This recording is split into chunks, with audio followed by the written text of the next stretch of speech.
வணக்கம். ரொம்ப ஒரு துயரமான ஒரு நிலைமையில தான் நான் இந்த வீடியோவை பதிவு போட வேண்டியது இருக்கு. இன்னைக்கு காலையில, அதாவது நேற்று வரைக்கும் நான் இந்த சோசியல் மீடியா எதையுமே சரியா பார்க்கல. கொஞ்சம் பர்சனல் விஷயமா ஓடிக்கிட்டு வேலை விஷயமா அலைஞ்சிக்கிட்டு இருந்தேன். இன்னைக்கு திருநெல்வேலி நெல்லையப்பர் தேரோட்டத்துக்கெல்லாம் போனேன். காலையில தேரோட்டத்தெல்லாம் பார்த்துட்டு அப்புறம் திருநெல்வேலி ரயில்வே ஸ்டேஷன்ல இருக்கும்போது தான் அன்னைக்கு ரொம்ப நிறைய சேனல் பார்க்கலையே அப்படின்ட்டு பார்க்க, யோ மனுஷங்களா, இது இது இது மனிதர்கள் ஆட்சி செய்யும் நாடா அல்லது சுடுகாடா? எனக்கு என்ன சொல்லுதுன்னு தெரியல. என் ரத்தமெல்லாம் கொதிச்சுட்டு. அது ஒன்னு சொல்லுதேன். எங்க திருநெல்வேலியில, எங்க ஊர்ல பொதுவா திருநெல்வேலியில எல்லா பக்கமுமே இந்த இளைஞர்கள் வயசு பயிலுவா கோட்டர் வாங்கிட்டு வருவான். கோட்டரை வாங்கிட்டு வந்து இந்த அடைச்சு கிடக்க வாசல்ல உட்கார்ந்து சரக்கு அடிச்சுட்டு பாட்டில கீட்டில வீசிட்டு போயிருவான். அதை பத்தி நான் நிறைய பேரை வார்ன் பண்ணிருக்கேன், எச்சரிக்கை செஞ்சிருக்கேன். அப்படி மூடிய திறக்கிற நேரத்துல போலீஸ் வந்துடும். 3 பேர் 4 பேரை கூட்டிட்டு போயிருவான். கேட்டா பொது இடத்துல உட்கார்ந்து கோட்டர் அடிச்சான், திறந்து ஊத்தி குடிச்சுக்கிட்டு இருந்தான், பொதுமக்களுக்கு இடையூறு பண்ணணும்னு வழக்கு பதிவு பண்ணுவாங்க. ஆனா ஒரு அரசாங்க மதுபான கடையில மது வாங்கிட்டு வந்து ஒரு அடைச்சு கிடக்கிற வாசல்ல உட்கார்ந்து மூடிய திருக்கிறதுக்கு முன்னாடி வைந்து கைது பண்ணுத போலீஸ், காவல்துறை.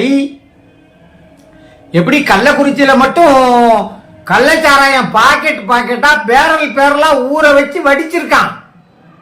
மூலப்பொருள் யார் கொடுத்தது?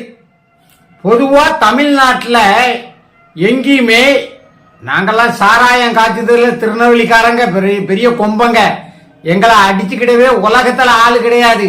ஆனா நாங்களே மனம் திருந்தி அந்த காலத்திலேயே கண்ணப்பம்னு ஒரு அதிகாரி இருந்தாரு எங்க நெல்லை மாவட்டத்துல. அவர் தான் எங்க சாராய சாம்ராஜ்யத்தை அழிச்சவர். ஆனா நம்மலாம் சாராயத்துல பெரிய கிங்கு அந்த காலத்துல. இளம் வயசு, வடிக்கிறது, குடிக்கிறது, விற்கிறது. ஆனா அந்த கண்ணப்பங்கிற ஒரு நேர்மையான அதிகாரி எங்க நெல்லை மாவட்டத்துக்கு பொறுப்புக்கு வந்ததுக்கு பிறகு நெல்லை மாவட்டத்தை கள்ளச்சாராயத்தை முழுமையாக ஒழித்தார். தமிழ்நாடு பூராமே ஒழிச்சாங்க. அது இதே கலைஞர் ஆட்சியில தான். மீண்டும் ஜெயலலிதா வந்தா அந்த சாதிக்காரங்க இந்த சாதிக்காரங்க சாராயம் காய்ச்சிருவாங்க அப்படின்னு திருப்பி இதே திமுக காரங்க தான் ஓட்டு கேட்டு போனாங்க. மீண்டும் ஜெயலலிதா வந்தாங்க. அந்த அம்மா கள்ளச்சாராயத்துக்கு அனுமதி கொடுக்கவே இல்லை. கலைஞர் கண்டு அந்த கடைபிடித்த அதே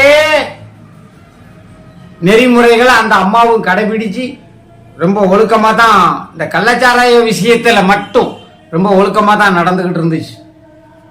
ஆனா கள்ளக்குறிச்சியில, இந்த கள்ளக்குறிச்சி கர்மம் முடிச்ச கள்ளக்குறிச்சி, ஏண்டா நீங்க திருந்தவே மாட்டீங்களா? இந்த ஏற்கனவே கடந்த சில ஆண்டுகளுக்கு முன்பாக இந்த கள்ளக்குறிச்சி மாணவி திவ்யா கொலை, அது கொலைன்னு தான் நான் சொல்லுவேன். அந்த மாணவி கொலைக்கு இன்னும் முடிச்சு அவிழ்க்கப்படவில்லை மர்ம முடிச்சுகள். அது மக்கள் தன்னெழுச்சியாக போராட்டத்தில் குதிச்சாங்க. அதை நான் ரொம்ப பெருமைப்படுறேன். அந்த மக்கள் வாழக்கூடிய ஊரில் இப்படி போலீஸ் ஸ்டேஷன் சில 100 அடி தூரங்கள்ல தான் காவல் நிலையம் இருக்கா. இந்த கர்மம் பிடிச்ச காவல் நிலையம் 100 அடி தூரத்துல இருக்கும்போது, அதாவது நான் எப்போதுமே காவல்துறைக்கு ஒரு ஆதரவான ஆள் தான். நான் காவல்துறை படக்கூடிய வேதனைகள், அதுதான் நான் என் வீடியோல தொடர்ந்து என் வீடியோவை பார்க்கறவங்களுக்கு தெரியும். இவன் என்னடா காவல்துறைக்கு சப்போர்ட்டாவே வீடியோ போட்டுக்கிட்டு இருக்கானேன்னு. இப்பவும் காவல்துறைக்கு சப்போர்ட்டா தான் நான் அந்த வீடியோவே போடுறேன். லஞ்சம் வாங்கிய கள்ளக்குறிச்சி அந்த சம்பவம் நடந்த அந்த போலீஸ் பீட் இருக்கலாம், அந்த போலீஸ் சரௌண்டிங், அந்த வரம்பு, அதிகார வரம்புக்கு உட்பட்ட பகுதியில வேலை பார்த்துக்கிட்டு இருந்த வருவாய்த்துறை அதிகாரிகள், காவல்துறை சார்ந்த நபர்கள், காவலர்கள் இருந்து மேலதிகாரி வரைக்கும் எல்லாரும், ஆமா இவங்களெல்லாம் நிரந்தர பணி நீக்கம் செய்யணுங்கிறது தான் என்னுடைய வேண்டுகோள். அது ஒரு பக்கம் இருக்கட்டும்.